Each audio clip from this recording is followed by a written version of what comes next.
as leaders. Like we make decisions all the time, and I think now especially it's a day by day decision. Things are changing so much. I mean, I hear everybody saying, it's uncertain. We don't know exactly what's going to happen, right? And I always say, well, I don't have a crystal ball. I don't know exactly how this is going to play out. So the only thing I can do is make decisions on a daily basis, depending on what's happening. And I think those are the things. And don't beat yourself up. You're going to make some great decisions. You're going to make some not so great decisions. But the worst thing that you can do is not do anything.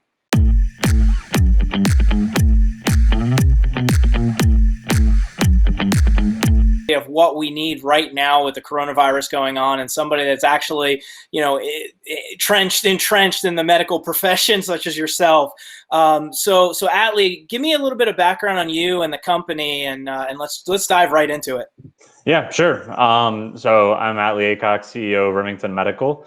We're a medical device manufacturer located just out of Atlanta, Georgia. We have 2 facilities up in Alpharetta, Georgia, and a 3rd facility in the Dominican Republic. And we have kind of 2 divisions, one where we make the Remington branded products that service the cardiac rhythm management space, urology, interventional radiology, and some other areas as well. And then we have a contract manufacturing side of the business where we manufacture other medical devices companies on their behalf, and then they go and take those to market and market and sell those. So the reselling, so you're making all the equipment and then they resell it on I guess to hospitals and all that other stuff. Yeah, so we're making our own brand and we're selling that directly to hospitals, and then other device companies use us as like an outsourced manufacturer for them. So it's their IP, their design, passing it over to us, and we're making that for them and kind of on a turnkey basis. So we just deliver them a finished good, and then their marketing and sales teams go to work. How did you get into all this? Yeah, so I grew up around it. It's a family business, so I learned a lot along the way, and then I came into the business, I don't know, 8 or 9 years ago, something like that, and so I've been here ever since doing different things. It's awesome. So let's just get right into it and talk about it. So in this time, like what are some of the things that especially you guys, what are some of the things that you guys are doing in the state of your business right now? I see you're at your office. You have that luxury. I'm not an approved business, so but I see you're at it working. So tell me what's going on. Yeah, we're we are up and running. We're an essential business, trying to make sure we keep supplying sterile, safe medical devices to the community right now. There's definitely a demand for those with everything going on, and so we're trying to do our best to keep that product pipeline flowing. We're doing the same things that many other businesses are doing regarding social distancing, hand washing, all of those types of things. And we've taken some additional precautions to ensure the safety of the production personnel and then folks in the office, and increase remote work where possible, and shifted hours and working alternative hours in certain locations because there's some curfews in place in other areas where we have locations. And so we're just adapting to all of that and trying to do what we can to keep the workforce going. And right now that's working right now. So we're happy about that. And I think most of the employees understand the importance of what they're doing and supplying devices. And so the team's really kind of come together around it and work to make it happen.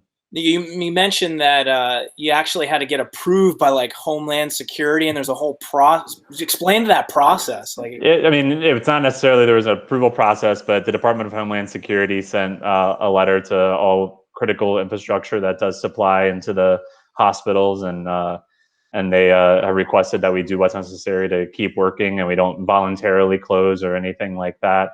Of course, it was their suggestion, but we wanted to make sure that we did our part too. That's awesome. So, so how are you kind of handling these things? Like, what are some of the things that you guys are doing over there? Yeah, so like I said, we're doing all the social distancing practices, sanitation, all of that good stuff. We've spaced apart production lines, so no production personnel are within 6 feet from each other. Changed some working hours. We've implemented temperature inspections for all employees when they show up to the office. They have to answer a series of questions and get their temperatures logged and make sure everybody's good there. So we're doing that. We've staggered out break times. We are just doing what we can to continue that pipeline of products. So those are some of the precautions we've taken for making that happen. So can you talk about maybe some of the products that you guys are developing right now and how you guys are helping maybe I guess, is it locally or nationally or what? Sure.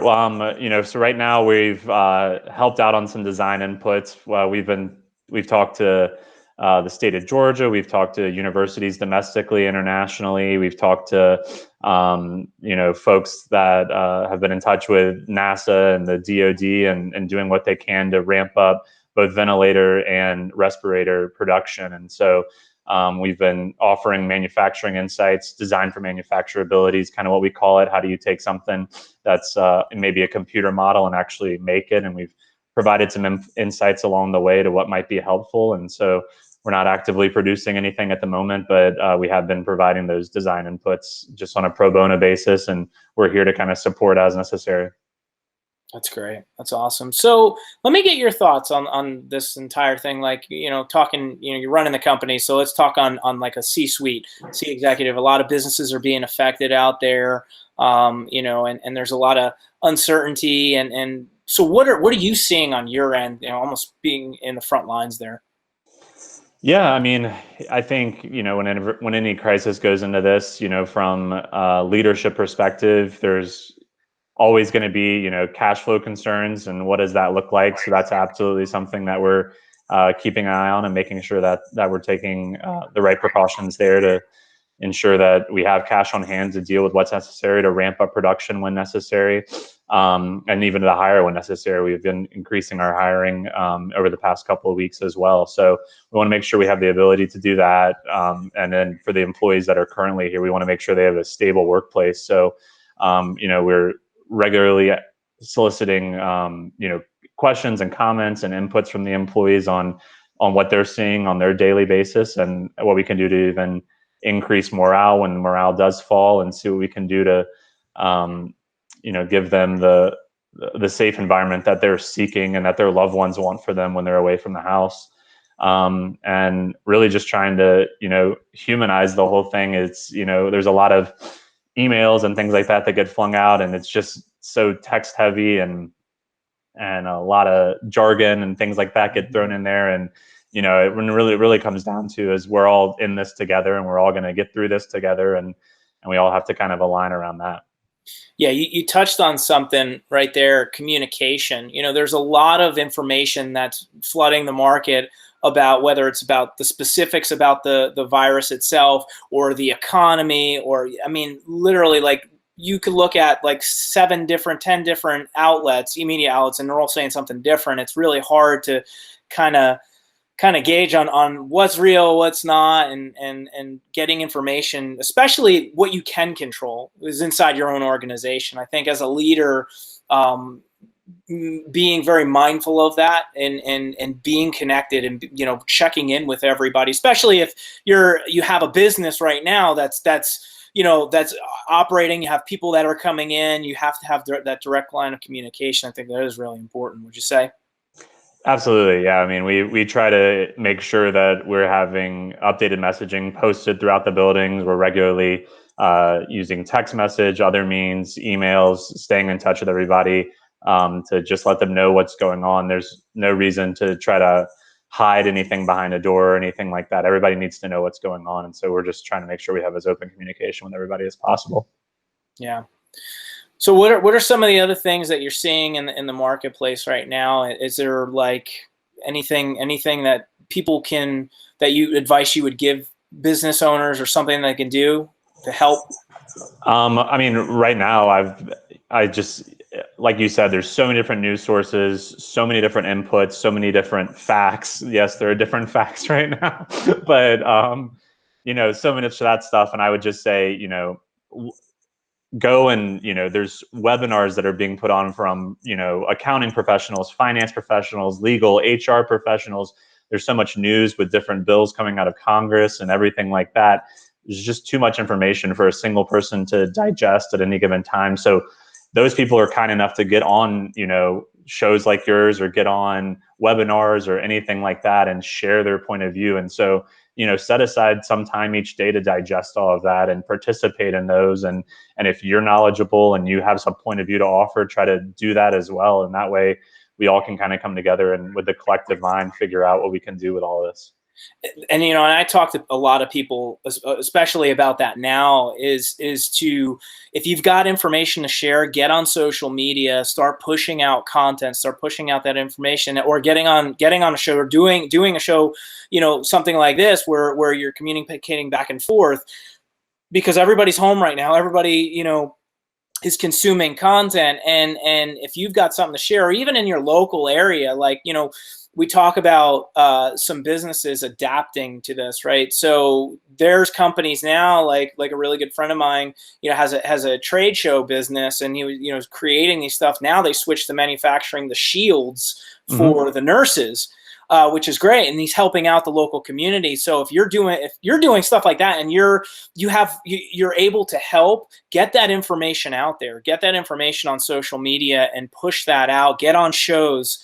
And talk about things that you're doing in the community, because it helps. You never know. Somebody else, you may have one piece of the pie and somebody else has the other piece. But had you not been able to get out there in front of them, you two might have missed. So I think it's a good point. I think it is important for people to get out there, share content, and then also consume content. Yeah, I agree. But the one thing I'll say is limit the consumption too, right? You could spend all day consuming all of that and never find the truth either. So, you've got to put a little bit of a limit on it these days. It's can be repetitive. Yeah. Yeah. I think what I find is, like, I'll take a couple of sources and then I'll kind of form my own opinion. It's like, all right, well, I got bits and pieces of this, and then I think this is probably where we'll arrive right here. Exactly. Advice you can get, you would want to give somebody, a business owner out there, maybe in the kind of in the profession or in the medical field or whatever. What would some tips you would give them, or during these difficult times? How you're getting through it? Sure. We were just talking as a leadership team last week, and you can get bogged down into well, what happens tomorrow or what's next week going to hold, and there was the decision we're making today right for then, and my advice to everybody right now is just one day at a time. That's all you can do. We only know what we know today, and there's no history that we can go reflect on for this and pull information from, and no one knows what's going to come tomorrow. So just make the best decision you can today with the information you have at hand, and then be prepared to pivot, because you may come in the next day tomorrow, or you may wake up and get on your next Skype call or whatever, and you may find out that the information you made that decision on is no longer valid, and therefore your decision was wrong, and that's okay. Just figure out how to move forward from that, and think about, okay, now I have this information today, and I'm going to make the decision based on that. I love that. I think that's so important, especially as leaders. Like, we make decisions all the time, and I think now especially it's a day by day decision. Things are changing so much. I mean, I hear everybody saying, it's uncertain. We don't know exactly what's going to happen, right? And I always say, well, I don't have a crystal ball. I don't know exactly how this is going to play out. So the only thing I can do is make decisions on a daily basis, depending on what's happening. And I think those are the things. And don't beat yourself up. You're going to make some great decisions. You're going to make some not so great decisions. But the worst thing that you can do is not do anything. And that's important. Oh yeah, I mean the worst action to do right now is inaction, right? I mean, you have to act, you have to respond. Yeah, I say that there's three types of people. There's the people that are going to go inside their cave, right? They're not going to do anything. They're just going to cave up, right? They're just going to try to avoid everything or close up or whatever. And then there's other people that are going to stand still and not move, not make a move. And then the third type of people are the ones that are going to double down and immerse themselves and go all in, whether it's content, whether it's helping out in the community, whatever it is. And I can assure you that third group of people is going to overtake the first group of people. especially when we get through this. And so the worst thing that you can do is just cave up. It's you got to keep pushing forward. You got to find that somehow and keep pushing forward, and that's going to keep getting you towards what your goals, your objective is as a company. I agree. Yeah, I mean, we'll get through it all. All together, we'll figure it out, and we'll come out all stronger on the other side as long as we make sure we take the right actions today. That's awesome. Well, Attly, I really appreciate you coming on today. Thanks so much for everything that you guys are doing over there and helping out in this time of need. My pleasure. Thank you, Chris. Hey guys, thanks for tuning into the episode. If you guys enjoyed it, show some love, give me a thumbs up, and subscribe. Also, make sure you check out our exclusive CLevel group on Facebook.